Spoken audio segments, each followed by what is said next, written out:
Hi hello welcome to Jet News. This is Pragya. చాలా కొంతమంది ఊరి బాగు కోసం రాజకీయాల్లోకి వచ్చి ఊరికి ఏదో మంచి చేయాలని అనుకుంటారు. అలాంటి అతనే ఈరోజు మనతో ఒకరున్నారు. ఆయనే బాలకృష్ణ. ఈయన ఒక విద్యావేత్త, అలానే యువ నాయకుడు. ఇంత చిన్న వయసులోనే రాజకీయాల్లోకి వచ్చి ఊరికి మంచి చేయాలని అయితే అనుకుంటున్నారు. ప్రస్తుతం జరుగుతున్న ఎన్నికల్లో కూడా పోటీ చేయాలని ఉత్సాహం చూపిస్తున్నారనమాట. సో ఆయన మనతో ఉన్నారు. ఇప్పుడు ఆయనతో మాట్లాడేద్దాం. నమస్తే సార్. నమస్తే మేడం. మీరు మమ్మల్ని ఇంటర్వ్యూ చేసినందుకు మీకు ధన్యవాదాలు మేడం. నా పేరు బాలకృష్ణ మేడం. మాది మల్కనగిరి గ్రామం. అయితే నేను చదువుకున్నది సోషల్ వెల్ఫేర్లో, పరిగి సోషల్ వెల్ఫేర్లో చదువుకున్నా. ఆ సోషల్ వెల్ఫేర్లో ఎట్లుంటుందంటే లీడర్షిప్ అనేది డెవలప్మెంట్ అవుతుంటుంది. నేను ఇంటర్మీడియట్ వరకు సోషల్ వెల్ఫేర్లో చదువుకున్నా. తర్వాత బీటెక్ ఇందిరారెడ్డి కాలేజ్లో చివరిలో చదువుకున్నా. బీటెక్ తర్వాత బీఈడీ చేసిన. బీఈడీ స్వామినారాయణ గురుకుల్లో బీఈడీ చేసిన. దాని తర్వాత ఎంఈడీ పాలమూరు యూనివర్సిటీలో చేసిన. ఈ చదువుకునే క్రమంలో ఈ యూనివర్సిటీలో లీడర్షిప్ అనేది బాగా డెవలప్మెంట్ అయింది. కావున అక్కడున్న యూనివర్సిటీలో కానీ మా ప్రొఫెసర్స్ కానీ ఎవరైనా సరే మనం చదువుతో పాటు మన గ్రామాన్ని డెవలప్మెంట్ కోసం, సమాజంలో జరుగుతున్న వాటి కోసం మనం పోరాటం చేయలే అన్నప్పుడు దాన్ని స్ఫూర్తిగా తీసుకొని నేను మా ఊరి కోసం ఏదో చేద్దామని ఈరోజు రాజకీయాల్లోకి రావాలని అనుకుంటున్నాను సార్. అంటే సార్ మీరు బీటెక్ చేశారు కదా, బీటెక్ చేశారు, బీఈడీ చేశారు కదా. సో బీటెక్ చేసిన మ్యాక్సిమం మంది ఐటీలోకి వెళ్ళడం కానీ లేదా ఇంకేమన్నా ప్రొఫెషన్స్ చూసుకుంటారు. ఎందుకని మీరు రాజకీయాలు చూసుకున్నారు? చాలా మంచి ప్రశ్న అడిగారు మేడం. అయితే నేను బీటెక్ చేసిన తర్వాత కొన్ని సంవత్సరాలు జాబ్ చేసిన, ఐటీలో జాబ్ చేసిన 4 years. ఇంకా బాగుండే. తర్వాత నాకు అది నచ్చలేదు, మైండ్ ప్రెషర్ యాక్టివేట్ అయ్యింది. నాకు టీచర్ కావాలనే గోల్ ఉండే.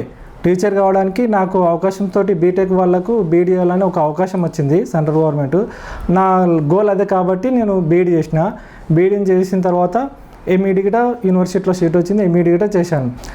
అయితే ఆ క్రమంలో మా యూనివర్సిటీలో పోగానే ఒక ఊరిని ఎలా డెవలప్మెంట్ చేసుకోవాలి, ఊళ్ళో ఉన్న పరిస్థితులు ఏంది అని మా ప్రొఫెసర్లను చేసి కూడా మనం కూడా రాజకీయాల్లోకి రావాలనే ఉద్దేశంతో రాజకీయాల్లోకి రావడం జరిగింది మేడం. ఇప్పుడు అంటే మీరు బీటెక్ చేసి ఇట్లా రావాలని చెప్పి ప్రేరేపించి, అంటే మీ ప్రొఫెసర్ని చూసి మీరు ఆదర్శంగా తీసుకొని వచ్చారు కదా రాజకీయాల్లోకి. ఇప్పుడు ఫ్యామిలీ పరంగా మీకు ఇట్లా రాజకీయాల్లోకి ఎందుకు అని చెప్పి ఆపేశారా? ఫ్యామిలీ పరంగా ఏమైనా సపోర్ట్ ఉండిందా? అయితే మా ఫ్యామిలీ పరంగా ఇంతవరకు ఎవరు రాజకీయాల్లో లేరు మేడం. మా అన్న అప్పుడప్పుడు ఊళ్ళో కొన్ని సమస్యలు తీరుస్తుండే, చదువుకున్నారు కాబట్టి. అయితే ఫ్యామిలీ పరంగా అయితే ఎవరు లేరు. మేమే మొట్టమొదటిసారిగా పోటీ చేద్దాం అనుకుంటున్నాము. ఊరి కోసం అయితే మీరు రాజకీయాల్లోకి రావాలి అనుకుంటున్నారు. అసలు ఊరి పరిస్థితి ఏంటి? చాలా మంచి క్వశ్చన్ అడిగారు మేడం. మా గ్రామము మల్కనగిరి గ్రామం. నిజాం కాలం నుండి గిట మాది రెవెన్యూ గ్రామం.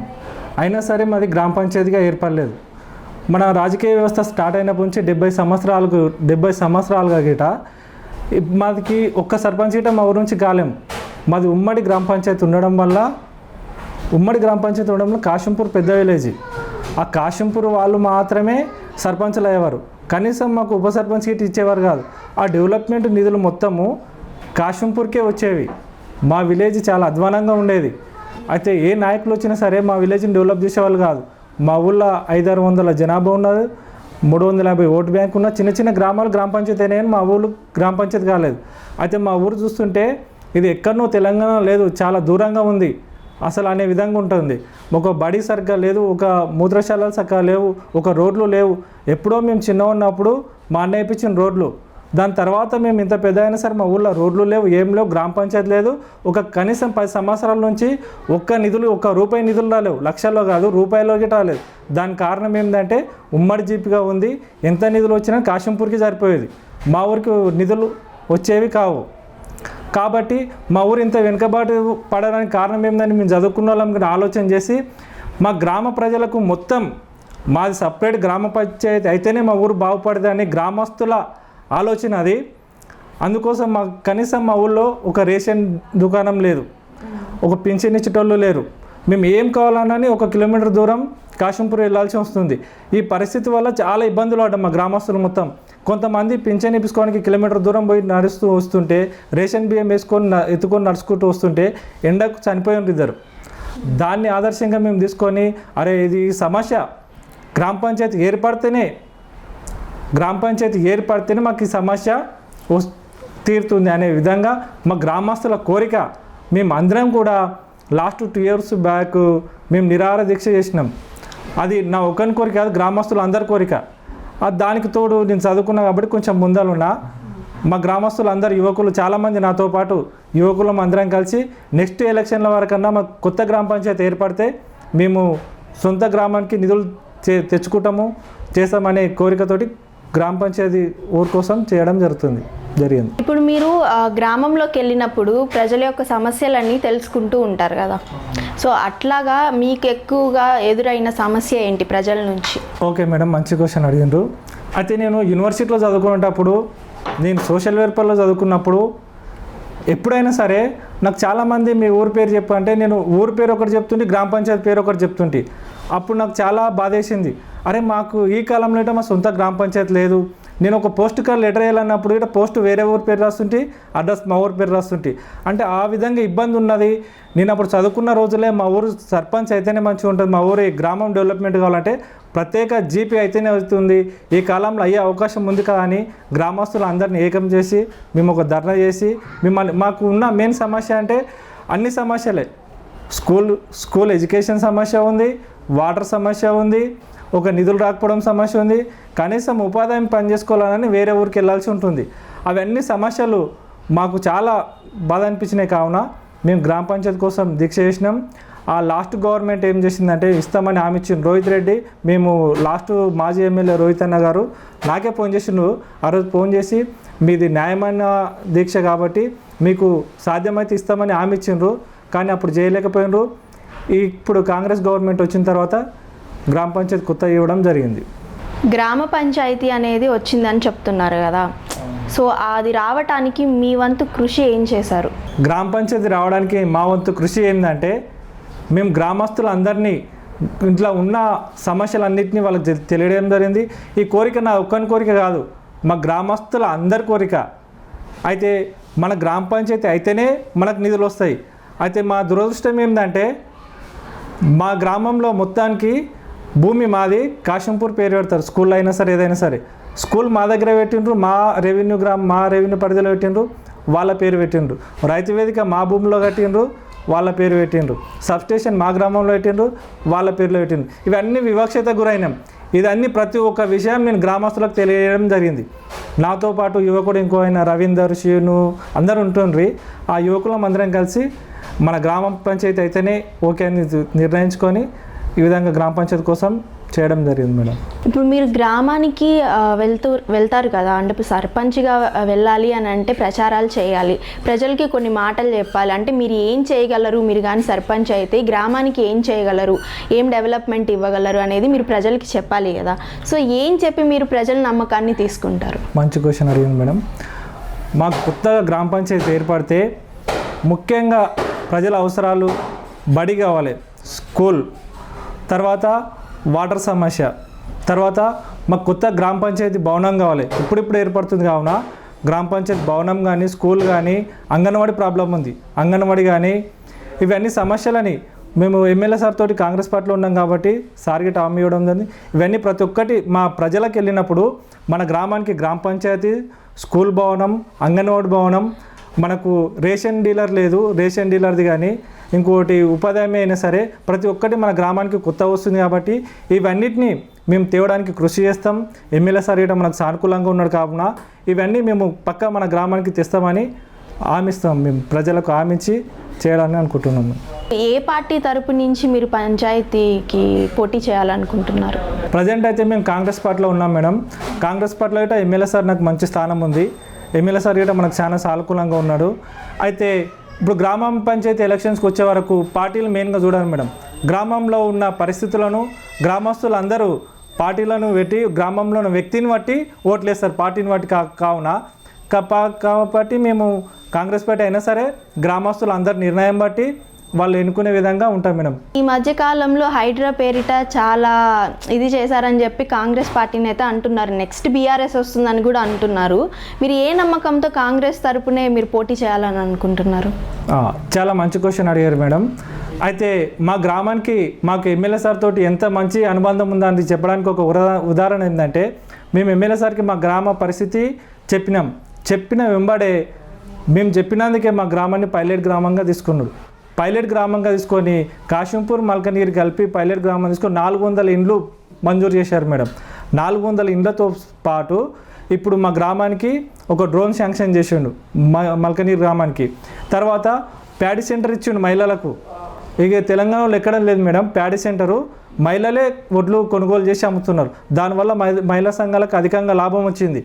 కావున ఎమ్మెల్యే సార్ మా దగ్గర చాలా మంచి చేస్తుండు. మా గ్రామంలో అంటే ప్రతి ఒక్కరికి ఇల్లు ఇచ్చినాం. మాకు ఇల్లు లేని వాళ్ళే లేరు. కాకపోతే ఇప్పటికీ ఒక 20 మంది ముగ్గులు వేసిండ్రు, 12 మంది బేస్మెంట్లు వేసుకున్నారు, 10 మందికి బిల్లు గిట్ట పడ్డాయి, మిగతా వాళ్ళకి అందరికీ పడుతున్నాయి. కావున అదే నమ్మకంతో మేము పార్టీ నుంచి పోటీ చేయాలనుకుంటున్నాం మేడం. మీరు ఇప్పుడు పోటీ చేసిన తర్వాత ఒకవేళ కానీ మీరు సర్పంచ్ అయితే ఏ సమస్య నుంచి ముందు డెవలప్మెంట్ అనేది స్టార్ట్ చేస్తారు ప్రజలకి? ఫస్ట్ మాది కొత్త గ్రామ పంచాయతీ కావున మేము కార్యాలయాన్ని ఫస్ట్ చేస్తాం మేడం. గ్రామ పంచాయతీ కడతాము. తర్వాత స్కూల్ ఫస్ట్ ఎడ్యుకేషన్ పరంగా 5 క్లాసులోనే ఒకటే బిల్డింగ్ ఉంది. ఆ స్కూల్ బిల్డింగు, గ్రామ పంచాయతీ బిల్డింగ్, అంగన్వాడీ బిల్డింగ్. మా మెయిన్ ముఖ్య ఉద్దేశం ఏంటంటే ఎడ్యుకేషన్ తర్వాత ఊర్ డెవలప్మెంట్. ఈ ఫోకస్ మీద మేము వెళ్తాం మేడం. ప్రజలకి ఇవే తీసుకొని వెళ్తాము. ఇప్పుడు అంటే కాంగ్రెస్ పార్టీ మీద ప్రజల్లో వ్యతిరేక భావం అయితే చాలా ఎక్కువగా కనిపిస్తున్నాయి అన్నమాట. లోకల్ పోటీల్లో మీరు అంటే కాంగ్రెస్ గెలిచే అవకాశాలు ఉన్నాయంటారా లోకల్ ఎలక్షన్స్లో? అవును మేడం, మీరు చాలా మంచి క్వశ్చన్ అడిగినారు. నేను గిట్ట స్టేట్ రాజకీయాలు ఫాలో అవుతుంటా. నాకు దానిపైన పూర్తి అవగాహన ఉంది స్టేట్ రాజకీయాల్లో.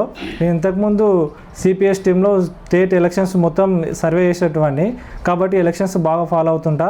మీరు చెప్పిన మాట కొంచెం వాస్తవమే. స్టేట్ మొత్తం అలా ఉంటుంది, మన తాండూరు కాన్స్టిట్యున్సీ అలా ఉంటుంది. ఇప్పుడు వచ్చిన ఎమ్మెల్యే సారు స్టేటు సపరేట్ చూడవచ్చు, తాండూరు కాన్స్టిట్యున్సీ చూడవచ్చు. ప్రతిరోజు వారంలో 4 రోజులు తాండూరులో ఉంటుండే ఎమ్మెల్యే సార్. తర్వాత ప్రజల సమస్యలు తీసుకుంటుండు. ప్రతి గ్రామానికి ఇప్పటికీ 4-5 సార్లు వెళ్తున్నాడు. అయితే మామూలుగా ఏమంటే ఎలక్షన్ తర్వాత ఎమ్మెల్యేలు ఊర్లలో కనిపించారు. కానీ ఈ 2 ఇయర్స్ దగ్గరికి వస్తుంది. కానీ సార్ కాన్స్టిట్యున్సీలో ఉండి ప్రతి గ్రామానికి 20-30 లక్షల, కొన్ని పెద్ద గ్రామంలో ₹1 కోటి వర్కులు చేయించిండు. సర్పంచ్ లేకున్నా పర్లే కానీ ₹1 కోటి వరకు చేయించిండు. తర్వాత 4-వే లైన్లు వేస్తుంది. మా బషీరాబాద్ మండలానికి చుట్టుముట్టు 4-వే లైన్స్. ఇంతకుముందు రోడ్లు చాలా అధ్వానంగా ఉండే. సార్ వచ్చిన తర్వాత నుంచి బషీరాబాద్ మండలంలో 4-వే లైన్ వేయించింది మేడం. ఇప్పుడు కాంగ్రెస్ పార్టీలో గ్రూప్ రాజకీయాలు అనేవి ఎక్కువ ఉన్నాయి. సో మీరు ఏ గ్రూప్కి చెందినవారు? మేడం, మీరు అన్న వాస్తవం అంతా వాస్తవంగా లేదు. మేమైతే ఎమ్మెల్యే గ్రూప్కి చెందిన వాళ్ళు మేడం. ఆ గ్రూప్ ఈ గ్రూప్ ఏం లేదు. మాకు ఎమ్మెల్యే సార్ చాలా సానుకూలంగా ఉన్నాడు. మేము ఎమ్మెల్యే సార్ గ్రూప్కి చెందిన వాళ్ళం. చివరికి ఇప్పుడు మీ గ్రామానికి మీరు ఏం చెప్పదలుచుకున్నారు? మాది కొత్తగా ఏర్పడింది గ్రామ పంచాయతీ కావున మా కుటుంబీకులు, మా నాన్నక నుంచి మా అన్నక నుంచి గ్రామానికి ఎంతో సేవలు చేసిండ్రు. మొట్టమొదటిగా మా గ్రామానికి రోడ్డు వేయించింది మేము చిన్నగా ఉన్నప్పుడు. మా గ్రామానికి మా అన్న ఇప్పుడు అడ్వకేటు, మా అన్ననే ఫస్ట్ టైం రోడ్లు వేయించింది. దాని తర్వాత ఇప్పటివరకు రోడ్లు లేవు. దాని తర్వాత కాంగ్రెస్ పార్టీ వచ్చిన తర్వాతనే రోడ్లు వేయించినాం.